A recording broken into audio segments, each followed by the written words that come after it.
ভক্তির মাধ্যমে ভক্তের সঙ্গে ভগবানের যে প্রেম মধুর্য সম্পর্ক গড়ে ওঠে, তারই অলোকে ভগবানের স্বরূপ উপলব্ধি করা সম্ভব হয়।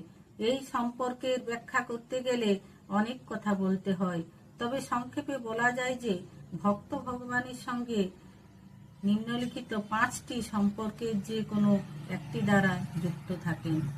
কেমন ভাবে যুক্ত থাকেন? না, নিষ্ক্রিয়ভাবে ভক্ত হতে পারে শান্ত, সক্রিয়ভাবে ভক্ত হতে পারে দাস্য, বন্ধুভাবে ভক্ত হতে পারে সখ্য, অভিভাবক রূপে ভক্ত হতে পারেন বাৎসল্য, দাম্পত্য প্রেমিক রূপে ভক্ত হতে পারেন মাধুর্য। তাহলে এখানে অর্জুনের সঙ্গে ভগবানের কি রূপ ছিল? না, সাক্ষ্য।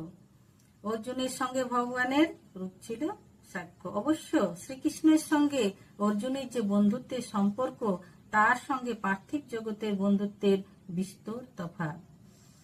শ্রীমদ্ ভগবদ গীতা কথা উপলব্ধি করতে গেলে আমাদেরকে প্রথমে জানতে হবে অর্জুন কিভাবে ভগবানের মুখ নিঃসৃত বাণী গ্রহণ করেছিলেন।